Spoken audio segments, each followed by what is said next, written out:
Bueno, vamos a la Estoy partida. transmitiendo en directo con el expresidente de la República de Bolivia, el licenciado Jaime Paz Zamora. Presidente, un honor poder entrevistarlo. Bueno, es un gusto también para mí poder hablar con usted, Juan Cruz. Así que, Presidente, ¿qué sensación le genera que las elecciones serían el 6 de septiembre, si todo sale bien? bueno, es que aquí en este país ni en ninguna otra parte pueden existir adivinos políticos. En ese momento está todo claro que en la cúspide de la pandemia en ciudades como Santa Cruz, La Paz, va a estar dada a finales de julio.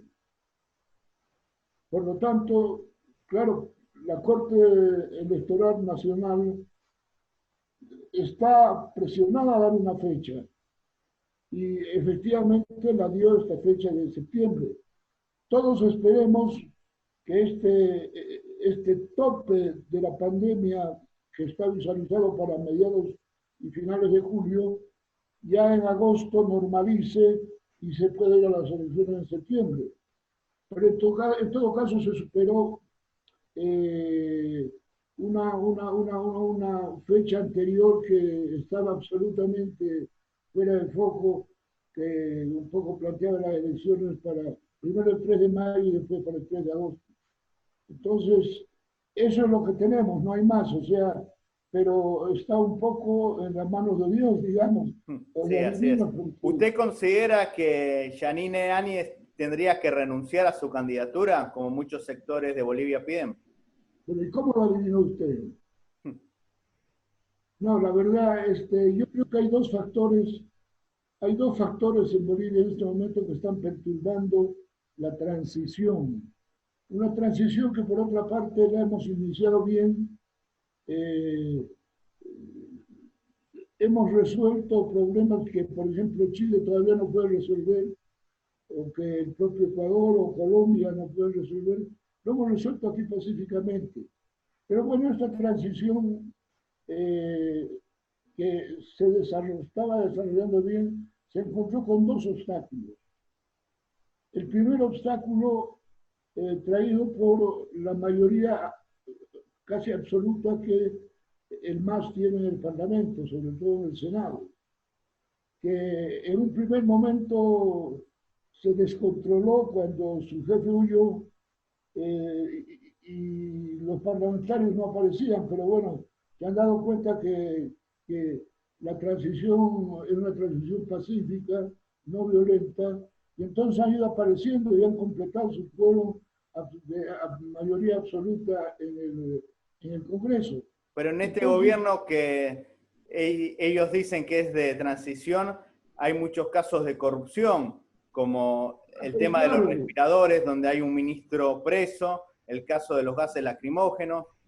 ¿Qué opina de los hechos aberrantes pero de corrupción de este gobierno? terminaremos primero lo que le digo.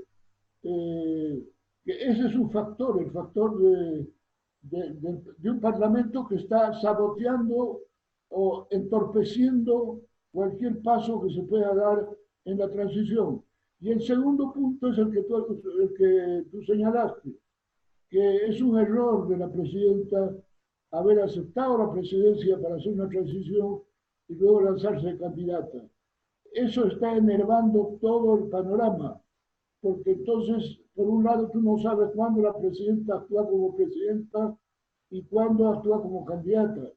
Y al mismo tiempo nadie lo sabe, por lo tanto, prefieren ir por lo seguro y la aceptan más como que si todo lo que estuviera haciendo tuviera un sentido electoral. Y lo más Eso grave, está presidente, que cuando actúa como candidata muchas veces lo puede hacer con los recursos del Estado, el recurso de todos los bolivianos. claro, claro que sí, pero usted sabe que los asuntos de Estado son políticos también. Sí, Y pero por para lo hacer una campaña para una persona esto está mal. claro, entonces, eh, ahora, por otra parte, lo que está desilusionando a mucha gente es que creíamos que la corrupción brutal que nunca habíamos conocido como tal desde la época de Evo Morales esté replicándose con algunos hechos que han surgido en algunos ministerios en este momento. Menos mal que hay una conciencia nacional muy clara anticorrupción que se vino haciendo durante todos estos años y exigen una sanción inmediata, exigen una acción de la justicia inmediata. Una justicia, por otra parte, que también heredada al régimen anterior, porque el régimen anterior controlaba el Ejecutivo, el Parlamento, la justicia y la Corte Electoral.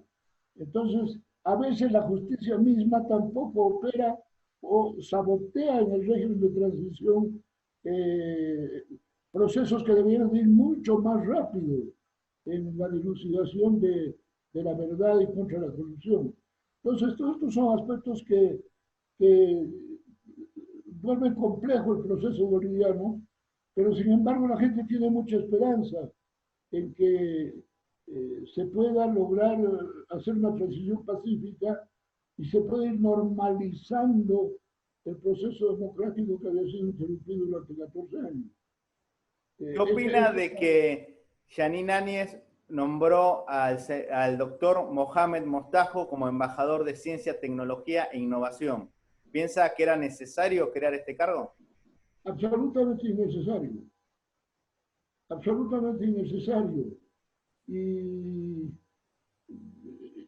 nadie se explica aquí por qué ha ocurrido eso. ¿Se puede decir que creó este cargo para acomodar a una persona en un puesto?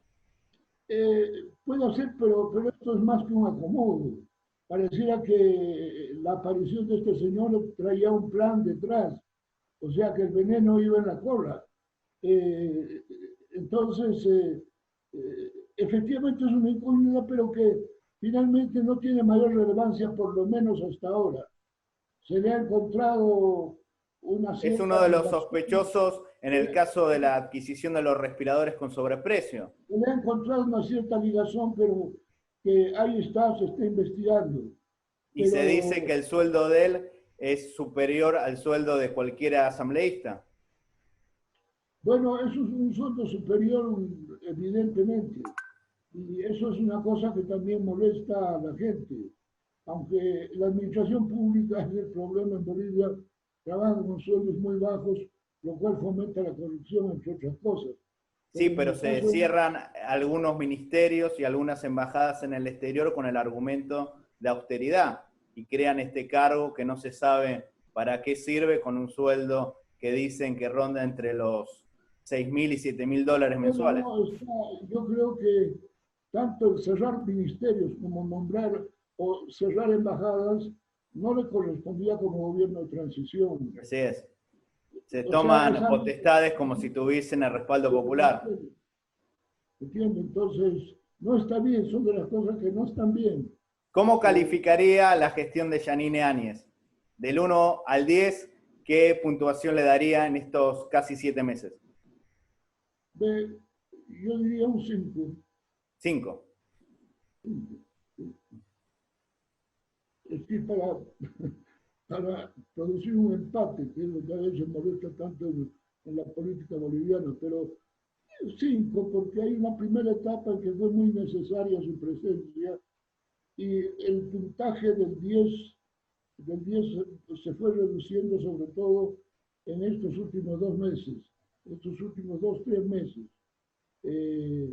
Y si de seguir esta tendencia se puede reducir más, de repente usted me pregunta esto mismo dentro de 2 meses, probablemente yo le daría, de seguir la tendencia, un puntaje menor. Usted como expresidente, ¿qué opina del candidato a presidente del Estado Plurinacional de Bolivia, el expresidente de la entonces República de Bolivia, Carlos Mesa? Bueno, Carlos Mesa no es un santo de mi devoción, le diré. O sea, creo que ha tenido un currículum político que no es tanto de confiar. Pero en todo caso, hoy por hoy, frente a la dispersión de candidaturas que se ha dado, aparece como una de las candidaturas más serias. Eh, Aparece como una de las candidaturas más serias porque uno de los daños que tuvo Bolivia en estos 14 años del MAS es que se desarticularon todos los partidos políticos. Yo mismo tengo un partido político donde el El gobierno MIR, el Movimiento de Izquierda Revolucionaria. El MIR existe en las calles de Bolivia, pero no existe en la Corte Electoral. Entonces, es un trámite que tendremos que volver a hacer porque en los 14 años la Corte Electoral, controlada por el gobierno, no nos dio paso a retomar nuestras siglas. Entonces, son las cosas que vienen del pasado que están influyendo en el presente. ¿Esto qué quiere decir? Que cuando se habla de políticos en este momento que están luchando por las candidaturas presidenciales, son políticos amateurs, o sea, son improvisados la mayoría de ellos. Entonces, en ese panorama, donde la propia presidenta parece bastante principiante, Mesa aparece un poco ante ciertos sectores intelectuales, sobre todo, como un hombre serio. ¿Usted tiene definido su voto para septiembre? ¿Cómo? ¿O aún es indeciso? No, no entiendo. ¿Usted ya tiene decidido a quién va a votar o está en No, el sector de los indecisos? no tengo decidido. No tengo decidido, la verdad.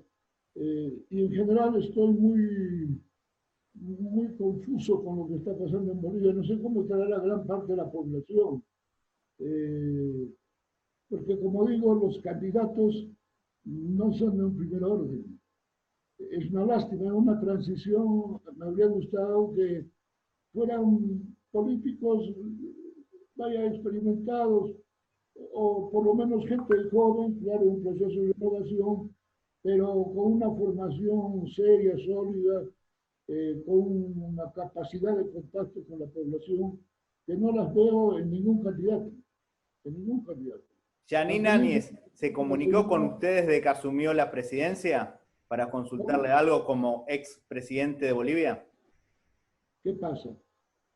La señora Yanina Áñez se comunicó con usted en estos meses que está a cargo de la presidencia de Bolivia para pedirle algún consejo como ex jefe de Tuve Estado. un, tuve un primer encuentro con ella en Palacio de Gobierno, pero que fue protocolar absolutamente. Después no he tenido ninguna conexión. Ella sencillamente tiene un equipo improvisado por otra parte que ha sacado de aquí y de allá, porque el gobierno tuvo que entrar de tal manera a configurarse que, bueno, doña Yanin no era de un partido, eh, estaba ya retirada en el Parlamento, no iba a ser nuevamente candidata. Entonces, resulta que tuvo que organizar a sus colaboradores un poco entre conocidos, entre amigos, entre parientes, o si quieren, o cuando decimos las comparsas de acá, entre... ¿Piensa que Áñez está rodeado de gente capaz? Porque No, muchos dicen que la gente que no, rodea a Yanina Áñez es gente mediocre. bueno, no me animo a decir que sea mediocre, pero no es capaz. ¿Qué opina del ministro de Gobierno Arturo Murillo? Que muchos dicen que es el poder en la sombra, que es el hombre que gobierna Bolivia. No sé si hay poder en la sombra, porque tendría que tener otro tipo de perfil. Es un ministro conflictivo, es un ministro muy conflictivo, muy discutidor, muy peleador. Yo creo que el perfil de una persona que está detrás del poder tendría que ser otra. Y lo que habría que descubrir verdaderamente quién está detrás de este poder. Yo tengo la impresión que la embajada americana también tiene algo que ver en lo que está ocurriendo.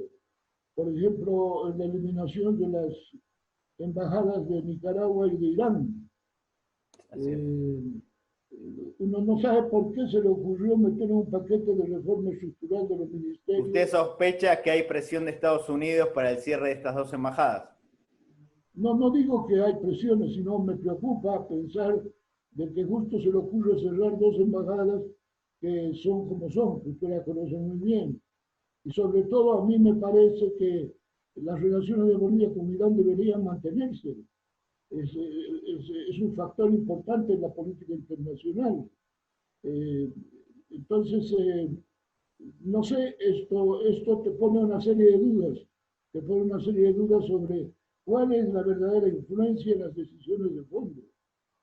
Porque también la reestructuración del ministerio parece que hubiera sido un distraccionismo, porque ha complicado más las cosas.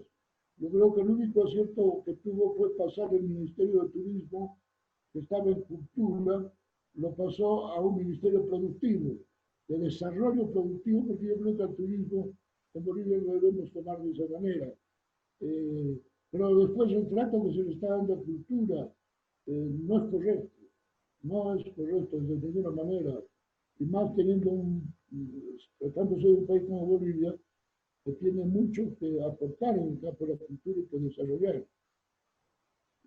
¿Qué opina del manejo que está haciendo el Ministerio de Salud en la lucha contra el COVID-19? Porque recordemos que el primer ministro, el doctor Abel Cruz, renunció, el segundo ministro, el doctor Marcelo Navaja, está detenido y hace poco asumió la doctora Roca.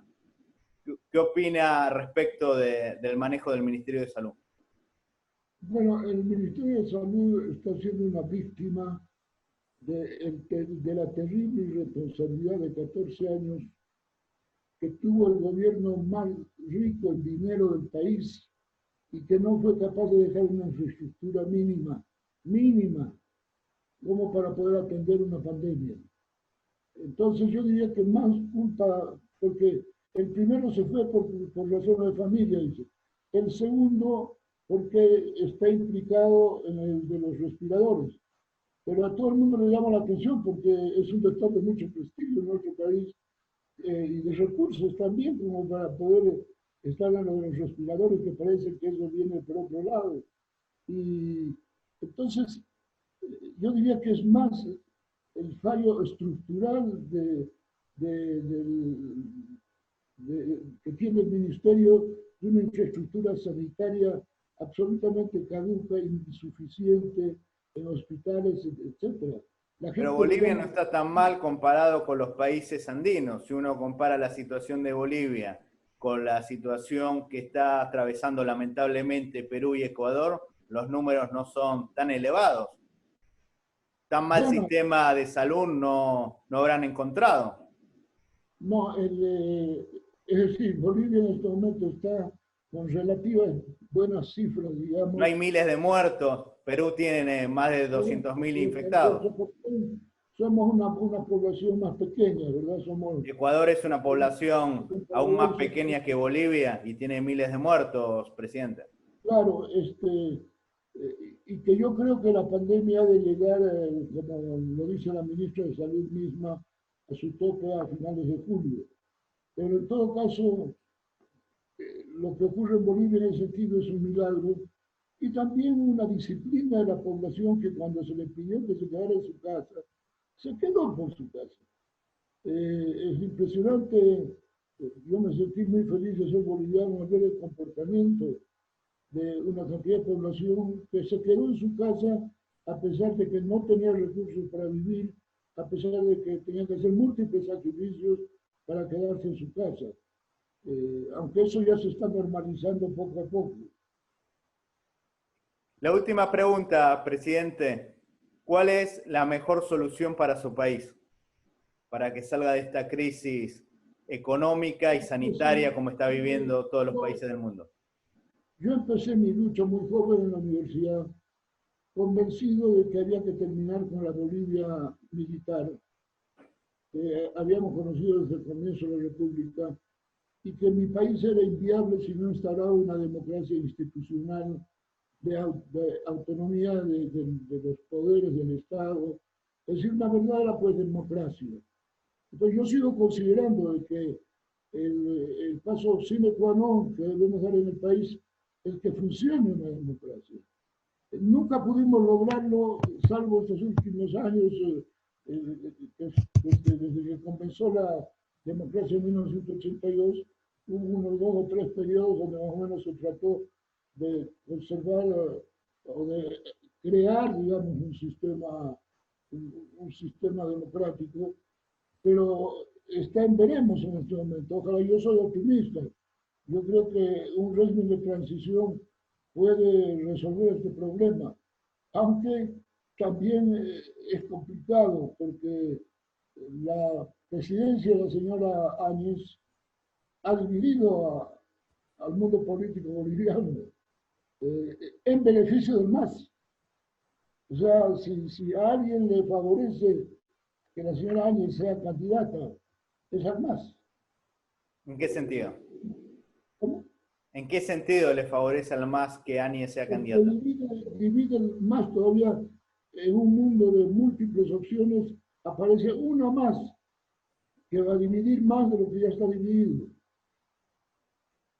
Entonces, en ese sentido, ahí en Buenos Aires ustedes lo deben tener muy contento Evo Morales con la candidatura de la señora Yáñez. Sin lugar a dudas. Muchísimas gracias, presidente, por estas reflexiones a 3 meses de las elecciones en su país. Muy amable. Muchas gracias. A la orden siempre para lo que sea explicar de las cosas de Bolivia y de nuestro continente de América Latina. Un gran abrazo.